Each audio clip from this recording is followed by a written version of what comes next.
In 3, 2, 1. 7 things you really ought to know about the Black Lives Matter movement. I'm Olivia Davis, and this is the Smarter 7. Joining me on this episode are Imarn Ayton, an anti-racism activist, and Kehinde Andrews, a professor of Black Studies at Birmingham City University.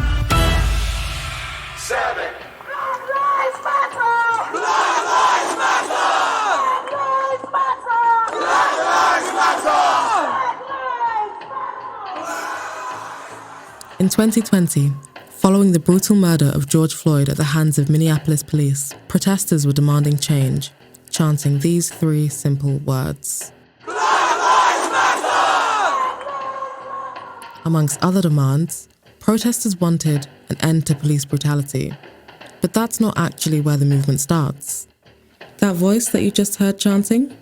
That's our guest, Imarn Ayton. So the Black Lives Matter movement originated in the USA in 2013, and it was after the death of Trayvon Martin and the acquittal of George Zimmerman. Trayvon Martin, an unarmed black teenager, was shot down by a white neighborhood watchman who claimed self-defense. The actual emergence of this term Black Lives Matter came from when George Zimmerman was acquitted. It was a discussion between Patrisse Cullors-Khan and Alicia Garza on Facebook, where one of them posted, "Why does Black life not matter?" And then this got turned into the hashtag and the movement, and people were protesting. But it really came out of that very specific violence of the death of Trayvon Martin. That's Kehinde Andrews, professor of Black Studies at Birmingham City University. Following the event stateside, it wasn't long before anti-racism groups also started to gain traction here in the UK. The BLM movement started in the UK in 2016 when the organisation BLM UK did a demonstration at an airport. Protesters with the campaign group Black Lives Matter UK had attached themselves to each other and a structure they'd brought with them. They reported across. That was the first time that we heard about the movement here. But ultimately, the hashtag Black Lives Matter has been circulating since 2013 in America. Black Lives Matter is very simple. It stands for equality and a stand against racism. No more, no less.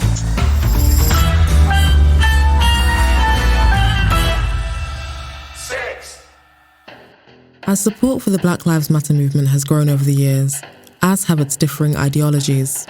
Black Lives Matter is a very particular movement, but then in the same way that Black Power is a broad thing, Black Lives Matter is a broad statement, which many different groups have picked up, used, etc. So there is a confusion between that organisation and then the term that has been more picked up by the movement.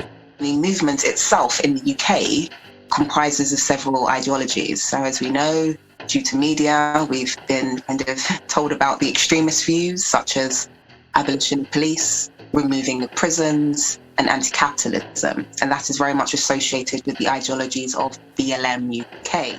BLM UK, Black Lives Matter UK, is an activist group, not to be confused with the Black Lives Matter movement as a whole. It's a coalition of black activists that came together in 2016 in response to police brutality in the US and here in the UK. What a lot of people don't actually realise is BLM UK, the organisation, did not organise the BLM protests in the UK. So we have the BLM protests that were actually organised by different groups. We also have those that are non-political, that support the BLM movement, and they turned up in the thousands on the ground. And we also have those like myself who believe in reform. I found that those that believed in abolition, they were very much focused on just one institution, which is obviously policing. And I think that's due to the fact that they exhibit the more overt forms of racism, right? The things that we can see quite obviously. And so we can point them out and kind of focus on that institution as the baddies. But in actual fact, it is covert racism and institutionalized racism that is most prevalent here in the UK. In America, the violence is more extreme. There's more guns than people. So there's more examples of black people being killed by the police. And here you have the same problem. Black people are about 3 times overrepresented in suspicious deaths at the hands of the police. Again, you have a very similar, there's a grassroots movement against police brutality, things like the UFFC, United Friends of Family campaign in the UK. It's been campaigning for years. And then you do have an organisation, Black Lives Matter, But then again, in the UK, the organisation doesn't represent everybody who uses the term Black Lives Matter, which is applied to a much broader set of ideas.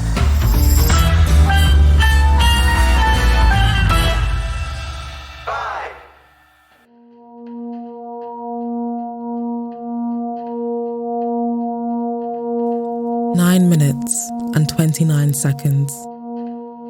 That's how long a Minneapolis police officer knelt on the neck of George Floyd. They murdered my brother. That was my oldest brother. I love him. I'm never going to get my brother back. He was arrested after a store clerk suspected he may have used a counterfeit $20 bill. Among his final words were, "I can't breathe, and don't kill me." This was not just a tragedy. It was a crime. Lives like George will not matter until somebody pays the cost for taking their lives. I was utterly mortified, heartbroken, and I officially felt like no one was listening to us, no one was hearing us. It was officially at this point where Black lives didn't matter. This may have been a watershed for many white people, but this ain't a watershed for Black people. Like this is something that we experience all the time, right? One of the things that struck me in the media coverage, it was almost as this was the first time this had happened. I mean, 2016, there were massive protests because of the deaths of Philando Castile and Alton Sterling, one of which was bleeding out on Facebook Live. And there were huge protests, but it was just all Black people at those protests. It didn't break through into the kind of mainstream. The thing that's different is the widespread attention that was brought to this issue. But I would say for most Black people, this was not something that we were surprised about at all, because this is something that happens pretty regularly, I'd say. It's one of the things about the killing of George Floyd.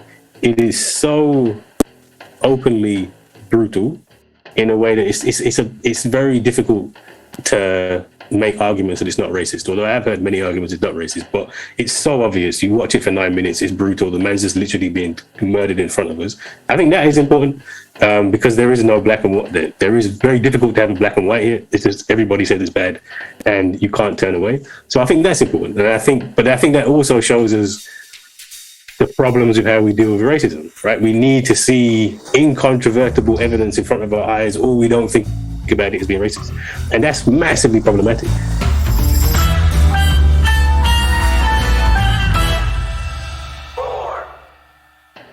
The growing outrage in Minneapolis, protesters clashing with officers in the streets over the death of a black man in police custody. As outrage spreads over the killing of George Floyd in the U.S., protesters have taken to the streets around the world. Following the murder of George Floyd, worldwide protests in support of Black Lives Matter sprung up across the globe.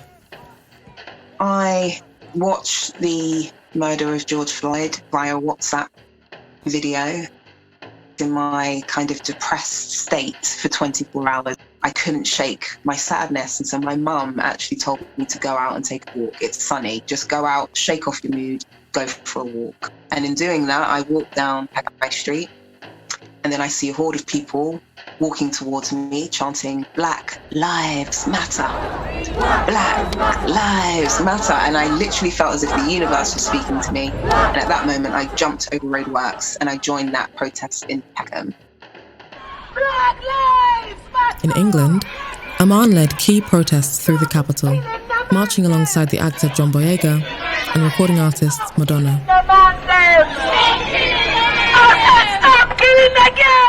Worldwide, thousands of protesters came together during the initial wave of the pandemic to show solidarity with US protesters and to demand change in their own countries.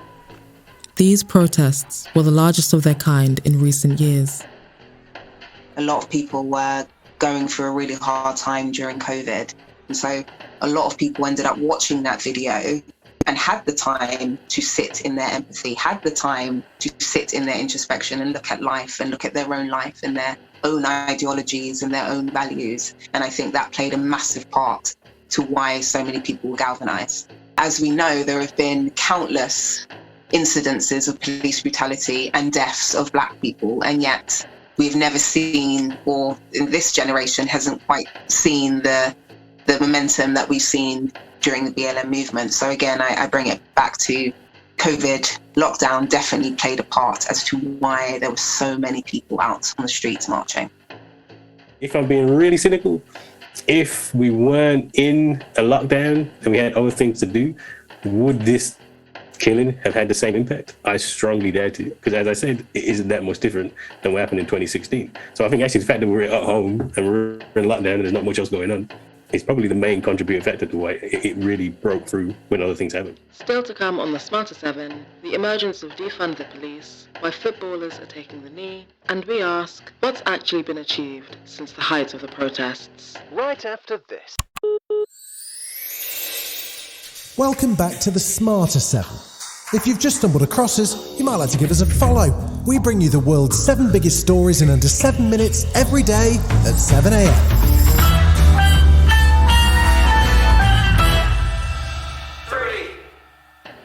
Out of the widespread protests, amongst chants for equality, were calls to defund the police. It has become a phrase tied to the movement, but what does it actually mean, especially here in the UK? So the first thing I have to say is the term defund the police is specific to the USA.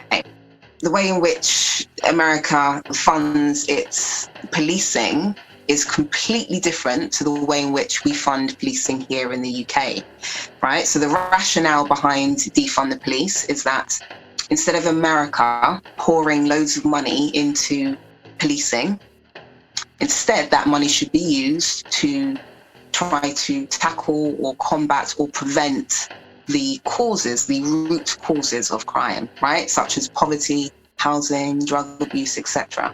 In other words, what ultimately means is let's try to prevent as opposed to just focusing on the cure. And so defund the police is not a radical idea, it's a pretty straightforward idea. This is actually, why are we giving this amount of money to the police? That money should go into community organizations, go into making sure that people can eat, etc., etc.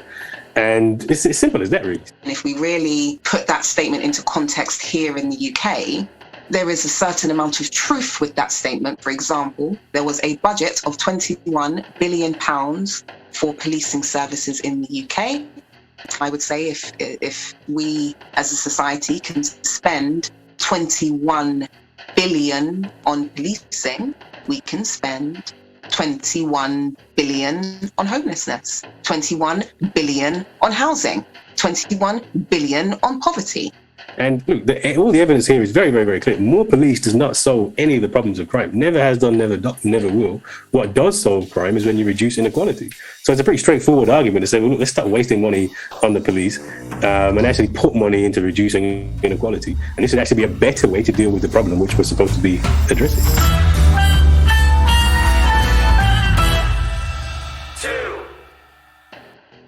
England take a knee in the campaign to eradicate racism from football. The mixed reception is a clear indication that there is still work to be done. During the height of the Black Lives Matter protests, one divisive gesture in particular began to spread: taking the knee. NFL quarterback Colin Kaepernick popularized the gesture as a protest against the police brutality and racism that we saw in 2016. And as a result, he faced fierce backlash that cost him his athletic career. Here in the UK, taking the knee is most visibly seen in English football. Throughout the Euro 2020 tournament, the team chose to take the knee before matches to show their commitment to anti-racism. However, the gesture has been criticised by some, including Home Secretary Priti Patel. I just don't support, people participating in, that type of gesture politics to a certain extent. So the taking of the knee is an anti-racism statement, and it actually originated back in America in 1965 when Martin Luther King took the knee at the Selma, Alabama march. Like an idea whose time has come. Yes, sir. Not even the marching of mighty armies can halt us. Yes, sir. We are moving to the land of freedom. Yes. And so what he was doing was standing against racism, or rather taking the knee against racism. So it's an anti-racism statement. It has nothing to do with the abolition of institutions, has nothing to do with defunding police. So what's happened now is, because we had all this attention driven on to Black Lives Matter, sports stars were saying that we have to show solidarity, use our platform to show some solidarity. So you see it across basketball, now you're seeing it in football. It's essentially, it's a way of showing solidarity and keeping attention on the focus, which is to say that Black lives should matter.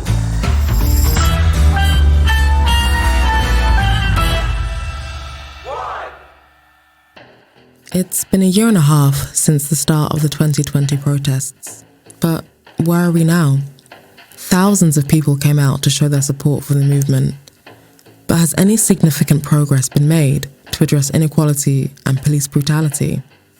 No significant progress whatsoever has been made anywhere in the world on the issue of police brutality, unfortunately. People have said a lot of things, but actually, if you look at the actual issues, nothing's changed. And there's been a number of high-profile killings, particularly in the US, of Black people since, right? And then nothing's happened. What has happened, and what is positive, is that protest has mobilized a generation of young people, particularly young Black people, who are making demands, who do want to make change, who aren't satisfied. It's put momentum to that. And that momentum hasn't gone down at all. That momentum is still there. That really does actually, in the end, get the changes that we need. So I think that as a society, due to the BLM movement, we now have a greater level of consciousness. I think that has led to more openness and more kind of a willingness, I would say, a willingness to learn and to have awkward and uncomfortable conversations. It's also led to a lot of confidence and Black pride, which is really important for our self-esteem as a people. But on a tangible level, I think if you ask the average Black person, has their life changed after the BLM movement, I think the average person would probably say no. And that's due to the fact that most organisations are not actually implementing procedures, implementing strategies, implementing policies that actually monitor, identify racial disparities and counter those issues. We are yet to get to the point where we are actually achieving tangible change, where we are actually fixing these racial disparities, whether they may be in policing or in the education system or wherever they may lie. We are yet to actually tackle those racial disparities. This has been The Smarter 7, a bonus episode to get you up to speed on big and often complex stories. The regular Smart 7 is published every day at 7 a.m. Search and follow wherever you get your podcasts. Written, produced and published by Daft Doris.